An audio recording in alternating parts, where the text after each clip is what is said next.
नमस्कार। मैं आपका दोस्त लोकनाथ सिंह बोकारो झारखंड से 5 अगस्त को मोदी जी के द्वारा अयोध्या में राम मंदिर का निर्माण हेतु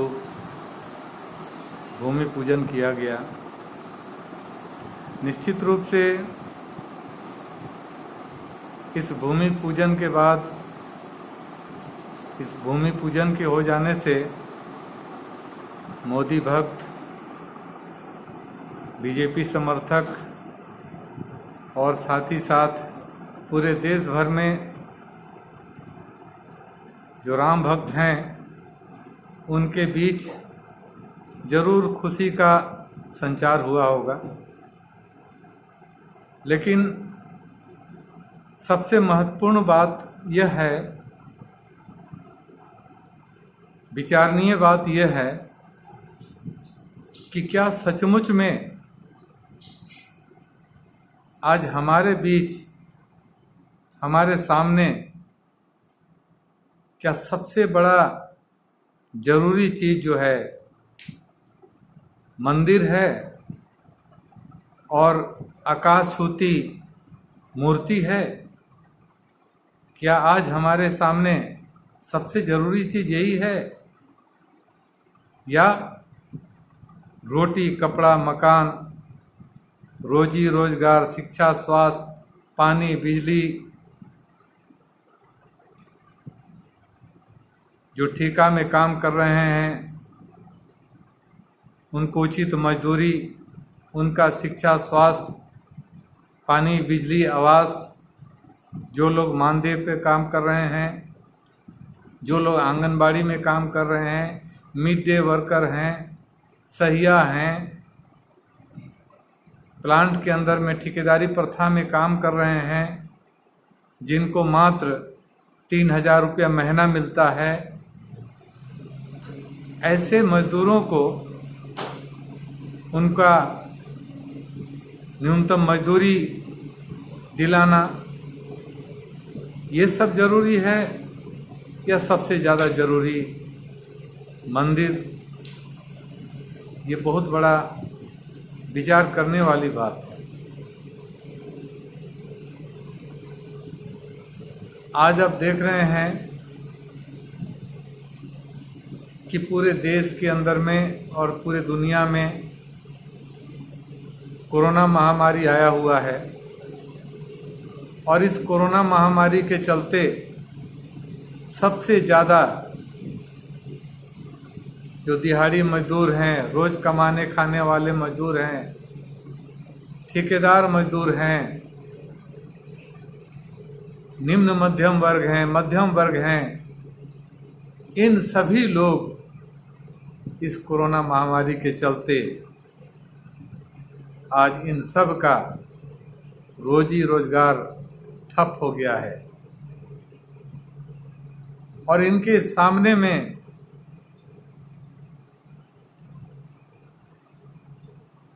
कोई चारा नहीं चल रहा है कि क्या करें, कैसे जिंदा रहें, कैसे अपने बाल बच्चों का भरण पोषण करें।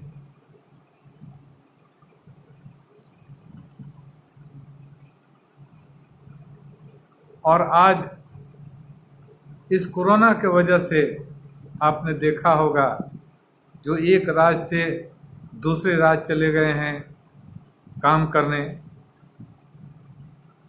या अभी तो बहुत सारे लोग वापस आ गए, लेकिन अभी भी दूसरे राज्यों में बहुत सारे मजदूर फंसे हुए हैं।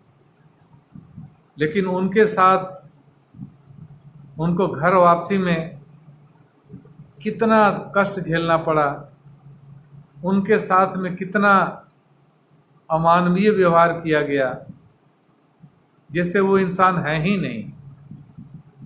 लोग भूखे प्यासे, माथा पर औरत बच्चे अपना मोटरी का बोझ उठाए हुए पैदल चल रहे हैं, नंगे पैर चल रहे हैं, और कितने लोग घर वापसी के दौरान रास्ते में मर गए। बड़ी दुखद बात है। लेकिन हमें क्या, हम तो यही सोचते हैं कि हमारा पेट भरा है, हम ठीक ठाक हैं, तो ऐसे ही दुनिया ठीक ठाक होगा।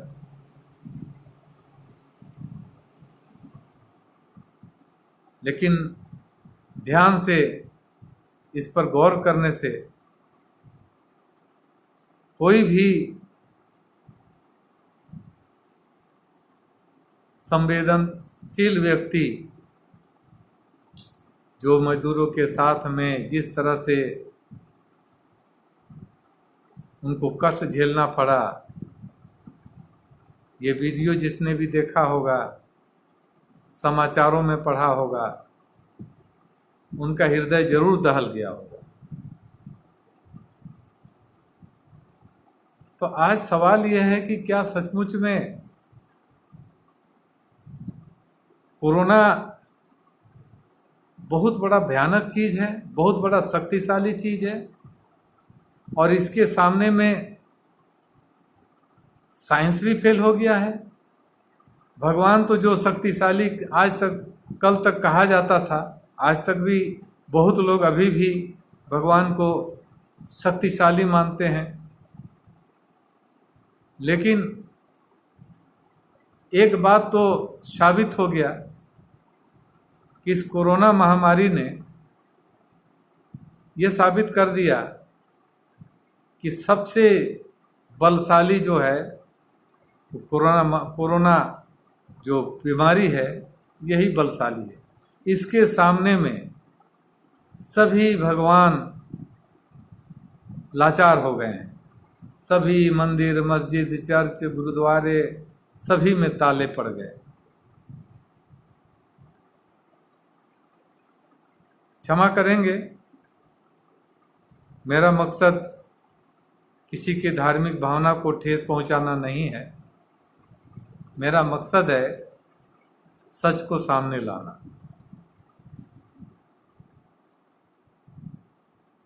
हमारा देश में, भारतवर्ष में हमारा संविधान इस बात का इजाज़त देता है कि कोई भी किसी भी धर्म को मान सकता है।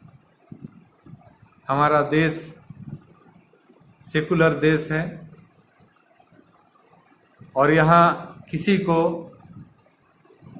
कोई विशेष धर्म मानने के लिए किसी के साथ जोर जबरदस्ती नहीं कर सकता है, उसको धर्म मानने के लिए विवश नहीं कर सकता है। हमारा ऐसा संविधान है कि इस देश में रहने वाला हर नागरिक अपने पसंद के अनुसार, अपने इच्छा के अनुसार किसी भी धर्म को मान सकता है, क्योंकि धर्म को मानना एक निजी मामला है, उनकी अपना पसंद है। इसलिए हर कोई अपना पसंद का धर्म को मान सकता है। ये हमारा भारतीय संविधान उसकी इजाज़त देता है।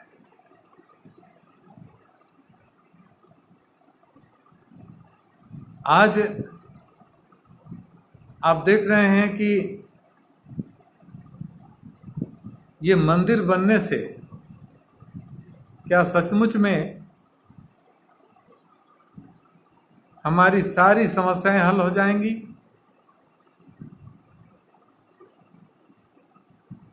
अगर ऐसा है तो सिर्फ अयोध्या में क्यों बने?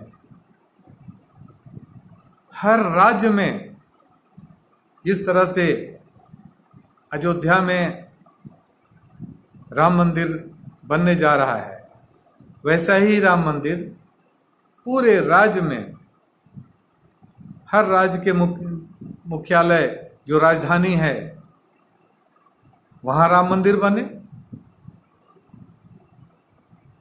सचमुच में अगर मंदिर से ही सब कुछ हमारा समस्या का समाधान हो जाता है, बड़ी बड़ी मूर्तियां बना देने से हमारा देश का समस्या हल हो जाता है, निश्चित रूप से बनना चाहिए। या उसकी जगह शिक्षा को बढ़ावा देना चाहिए। जिस तरह से हमारा भारतवर्ष के अंदर में नंबर 1 अभी JNU विश्वविद्यालय है, IIM है, IIT है, ऐसे विश्वविद्यालय को हर एक स्टेट में खोला जाए। ये ना करके हम मंदिर बना रहे हैं, बड़ी बड़ी मूर्ति बना रहे हैं, इससे हम असल में देश को हम देना क्या चाह रहे हैं?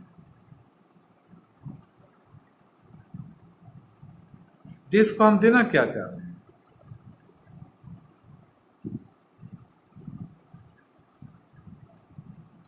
तो ये जो है,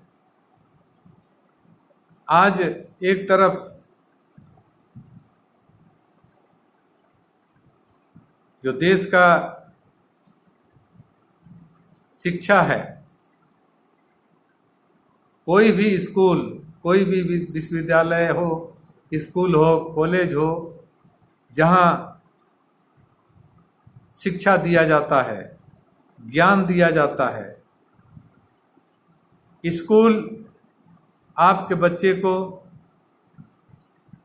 अंधकार से रोशनी की ओर आपके बच्चे को ले जाएगा, और मंदिर आपके बच्चे को अंधविश्वास के अंधकार की तरफ ले जाएगा। अब फैसला आपको करना है कि अपने बच्चे को स्कूल भेजेंगे या मंदिर में घंटी बजाने के लिए। फैसला आपको करना है। असल में हमें इस बात को गहराई से सोचना होगा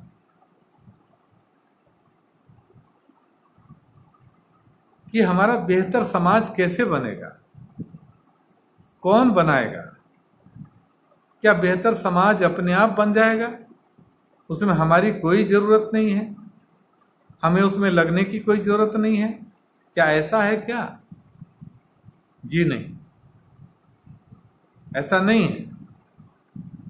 बेहतर अगर समाज बनाना है तो उसमें हम सब की जब तक भागीदारी नहीं होगी तब तक बेहतर समाज नहीं बन सकता है। आज हम कर क्या रहे हैं? आज पूरे देश के अंदर में एक तरफ से जितने भी पब्लिक सेक्टर हैं उनकी बोली लगाई जा रही है।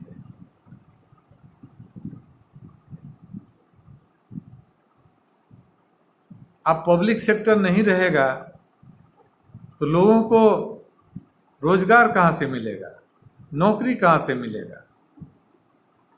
लेकिन एक के बाद एक पब्लिक सेक्टर को बंद किया जा रहा है, लेकिन जनता बिल्कुल शांत है। हम मूक दर्शक बने हुए हैं। हम सोच नहीं पा रहे हैं कि पब्लिक सेक्टर बंद होने से इसका परिणाम क्या होगा।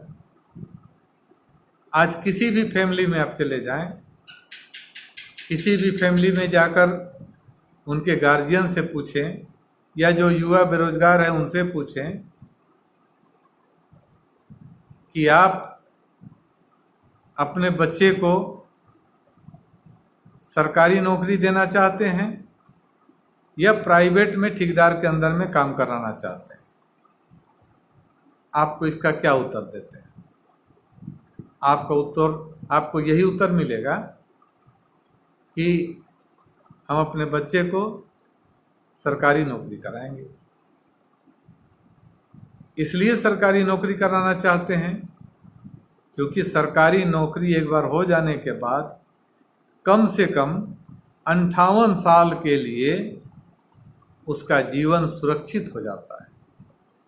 उनको क्वार्टर, बिजली, पानी, शिक्षा, स्वास्थ्य सारी चीज का व्यवस्था हो जाता है।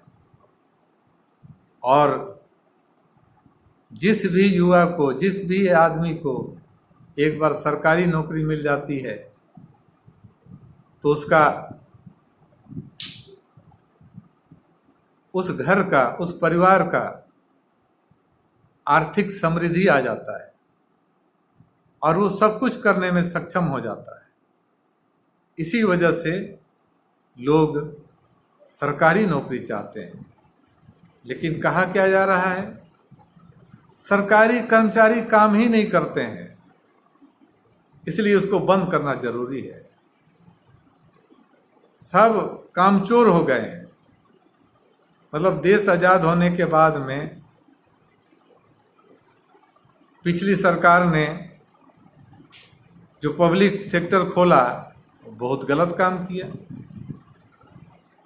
उसने कोलियरी का राष्ट्रीयकरण किया, उसने LIC का राष्ट्रीयकरण किया, बैंक का राष्ट्रीयकरण किया, बहुत से संस्थाओं का राष्ट्रीयकरण किया। इसके अलावे देश भर में पब्लिक सेक्टर खोला। क्या गलत किया? और पब्लिक सेक्टर खोला तो क्या उस समय सब घाटे में चल रहे थे? मुनाफा नहीं हो रहा था? ये सोचने की बात है। मुनाफा तो हो रहा था। आज भी वही स्टील कारखाना है, आज क्यों नहीं हो रहा है? असल में घाटा किस वजह से हो रहा है, इस ओर सरकार देखना नहीं चाहती है और जनता का ध्यान उस तरफ जाए वो भी नहीं चाहती है। जनता के बीच में ऐसे ऐसे जुमलों को ला देता है जिससे जो सरकार करना चाहती है, जो कहना चाहती है, वही जनता भी कहने लगता है। जनता भी कहने लगेंगे, बोल भी रहे हैं कि हाँ ये तो बात सही बोल रहे हैं। जो लोग बोल रहे हैं कि प्राइवेट में काम नहीं होता है, सरकारी कर्मचारी काम नहीं करते हैं, तो ठीक बोल रहे हैं, ये बंद होना चाहिए। लेकिन ऐसा नहीं है। जब देश के अंदर में पब्लिक सेक्टर खुला, बड़े बड़े कल कारखाने खड़े हुए और चलने लगा तो फायदा भी होने लगा। आज भी बहुत सारा सरकारी संस्थानें हैं जो चल रहा है। IIT है, IIM है,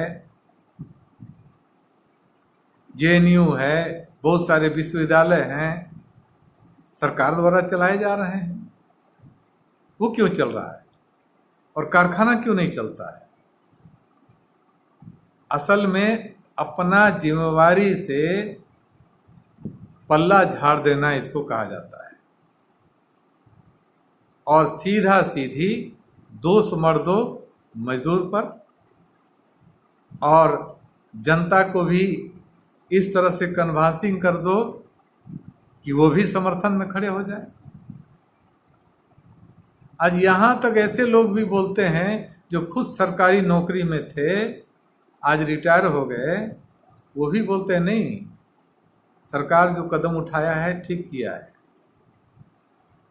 वो प्राइवेट होना चाहिए।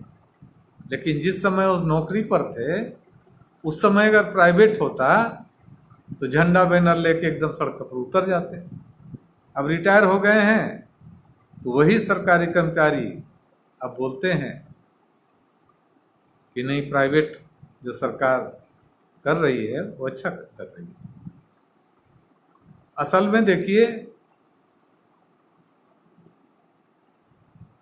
पब्लिक सेक्टर रहेगा तो मोदी भक्त को भी सरकारी नौकरी मिलेगा, मोदी समर्थक को मिलेगा, बीजेपी के कर्ताओं को मिलेगा, बीजेपी करने वाले, बीजेपी समर्थक जो हैं, बीजेपी के जो भी लोग हैं उनको भी नौकरी मिलेगी, बीजेपी के जो विरोधी हैं, मोदी जी के जो विरोधी हैं, उनको भी मिलेगा। लेकिन अगर सरकारी नौकरी ही ना रहे, पब्लिक सेक्टर ही ना रहे, तो कैसे नौकरी मिलेगा? आप सोच सकते हैं, कॉमन सेंस से सोच सकते हैं, मामूली सी बात है, इसमें कोई ज़्यादा दिमाग लगाने की जरूरत नहीं है। सरकारी संस्थान रहेगा तो सरकारी नौकरी मिलेगी। सरकारी संस्थान खत्म हो जाएंगे, बिक जाएंगे, तो किसी को भी सरकारी नौकरी नहीं मिलेगी, चाहे मोदी भक्त हो, बीजेपी वाले हो, या बीजेपी सपोर्टर हो, राम भक्त हो, या किसी के भी भक्त हो, या मोदी विरोधी हो या बीजेपी विरोधी हो। नौकरी तभी मिलेगी सरकारी नौकरी जब पब्लिक सेक्टर रहेगा। इसलिए सबसे जरूरी है इस देश का पब्लिक सेक्टर को बचाना और इस देश के लोकतंत्र को बचाना, इस देश के संविधान को बचाना। आज हम कर क्या रहे हैं? रेलवे का प्राइवेटाइजेशन हो गया, जो बाकी है उसका भी हो जाएगा। और आज जितने भी कल कारखाने हैं, पब्लिक सेक्टर हैं, जहाँ से लोग रिटायरमेंट हुए हैं, वहाँ जगह खाली हुआ है, उस खाली जगह को नई बहाली करके उस जगह को भरना चाहिए। लेकिन उस जगह में कोई बहाली नहीं हो रहा है, बिल्कुल फ्रीज कर दिया है, बंद कर दिया गया बहाली। और ऊपर से हो क्या रहा है कि उस काम को कॉन्ट्रेक्चुअल सिस्टम से, ठेकेदारी प्रथा से ठेकेदार को उसमें लगाया गया है, और ठेकेदार जो है अपना प्राइवेट मजदूर लगा के उस कारखाने को चला रहा है। ये बहुत बड़ा चिंता का विषय है दोस्तों। इसलिए इस पर हमें गंभीरता से सोचना है। ये देश रहेगा तो हम रहेंगे, देश समृद्ध होगा तो हमारे में भी समृद्धि आएगी, हमारे परिवार भी खुशहाल होंगे। लेकिन अगर देश ही बिक जाएगा तो हम भी गुलाम बन जाएंगे फिर से। इसलिए इस बात को सोचना बहुत जरूरी है। आज हम कर क्या रहे हैं? आज जहां देखिए कहीं पर एसी एसटी ओबीसी माइनॉरिटी का संगठन बना करके लोग अपना लड़ाई लड़ रहे हैं, कहीं केवल ओबीसी का संगठन बना करके लड़ाई लड़ा जा रहा है, कहीं पर जातीय संगठन बना करके लड़ाई लड़ा जा रहा है, कहीं पर बैकवर्ड फॉरवर्ड का लड़ाई हो रहा है, कहीं बाहरी भीतरी का लड़ाई हो रहा है, कहीं पर ऊंची जाति से मोर्चा लेने के लिए पिछड़ी जाति अपना संगठन बना रहे हैं, कहीं पिछड़ी जाति से लड़ने के लिए अगड़ी जाति वाले अपना संगठन बना रहे हैं, और सब अलग अलग तरीके से लड़ाई लड़ रहे हैं। सरकार यही चाहती है, सत्ता में जो लोग हैं, जो शासक वर्ग हैं, वो यही चाहते हैं कि आप हिंदू मुस्लिम में बटे रहें, धर्म के आधार पर बटे रहें, जाति के आधार पर बटे रहें, टुकड़ों टुकड़ों में आप बटे रहें, और कभी भी आप एकजुट ना हो। इसी में शासक वर्ग का हित है, क्योंकि जिस दिन आप एकजुट हो गए तो आप उन्हें सत्ता से बेदखल कर देंगे, और जिस दिन आप एकजुट हो गए तो देश के अंदर में जो 1% लोग जो शासन चला रहे हैं, 99% लोगों के ऊपर में वो पलट जाएगा। 99% का सत्ता हो जाएगा और 1% लोग उसके अधीन में आ जाएंगे। लेकिन हम कर क्या रहे हैं? हम अलग अलग गुट में बटे हुए हैं, अपने अपने लोगों को भरमाए हुए हैं। ये बता रहे हैं कि अभी तक ओबीसी का नेता प्रधानमंत्री नहीं बना है। ओबीसी इतना ज़्यादा संख्या में है, फिर भी हम सत्ता से बाहर हैं, इसलिए ओबीसी का सत्ता होना चाहिए। कोई कह रहा है कि एससी एसटी ओबीसी और माइनॉरिटी जो है देश में 85% है, हमको सत्ता में होना चाहिए, लेकिन हम सत्ता में नहीं हैं। 1947 से लेकर के आज तक में अब नज़र दौड़ा के देखिए तो क्या हर जाति के, हर मजहब के लोग प्रधानमंत्री नहीं बने हैं क्या?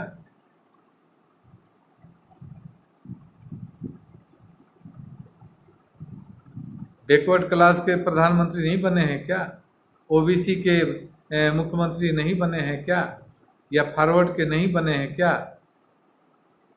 सभी कोई सत्ता में आ चुके हैं, लेकिन फिर भी आम जनता का जो स्थिति है उसमें कोई भी बदलाव नहीं आ रहा है।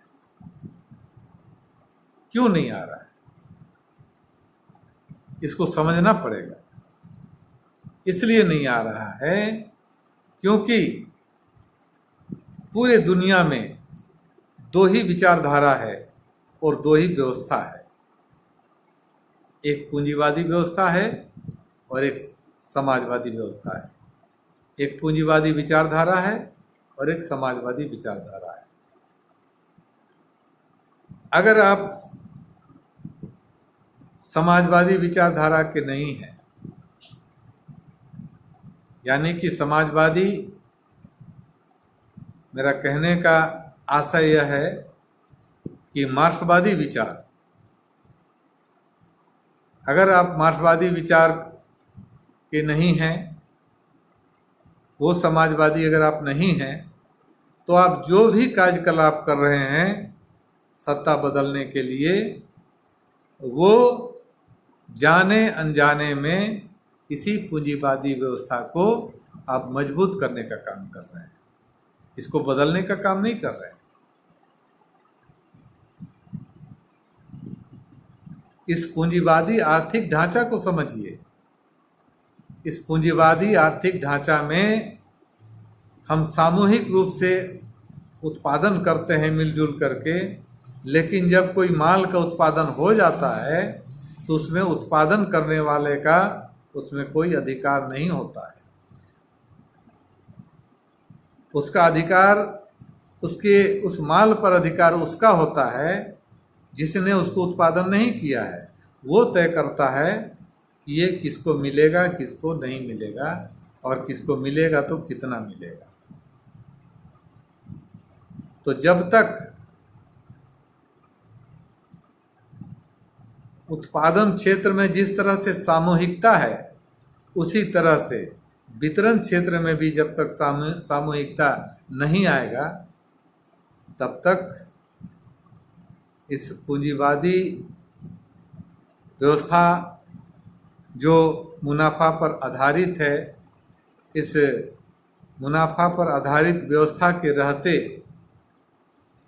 कोई भी अगर अपने लोगों को ये कह रहा है कि हम अपने समाज को संगठित करके अगर सत्ता में आएंगे तो भला करेंगे, वो बहुत बड़ा धोखे में है और अपने लोगों को भी धोखा दे रहे हैं। इसलिए आज ज़रूरत है भारतवर्ष के अंदर में एकजुट होने का। यहाँ लाल झंडा या हरा झंडा इसकी बात नहीं है। आज इसलिए एकजुट होना है कि जो हमारे ऊपर 1% लोग जो शासन चला रहे हैं, जो कुछ भी नहीं पैदा कर रहे हैं, और जो सब कुछ पैदा करने वाले 99% लोग हैं, वो उनके द्वारा शासित हो रहे हैं, प्रताड़ित हो रहे हैं।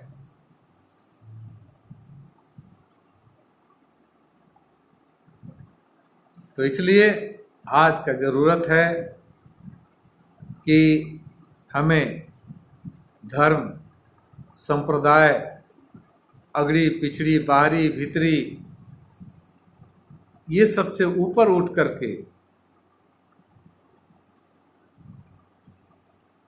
हमें इस बात को सोचना होगा कि हमारा समाज बेहतर कैसे बनेगा, हमारे जीवन में खुशहाली कैसे आएगा। उसका एकमात्र उपाय यही है कि जो हम अलग अलग पार्टी बना करके और अलग अलग लड़ाई लड़ रहे हैं, ये अलग अलग लड़ाई न लड़ करके जब हमारा दुख तकलीफ एक है, हमारी मुसीबतें एक है, तो हम एक साथ क्यों नहीं लड़ाई लड़ रहे हैं। इसलिए अभी समय की ज़रूरत है, समय की मांग है कि एकजुट होकर के हमें पूरे भारतवर्ष में एक साथ और एक ही तारीख में क्रांति का बिगुल फूंकना चाहिए।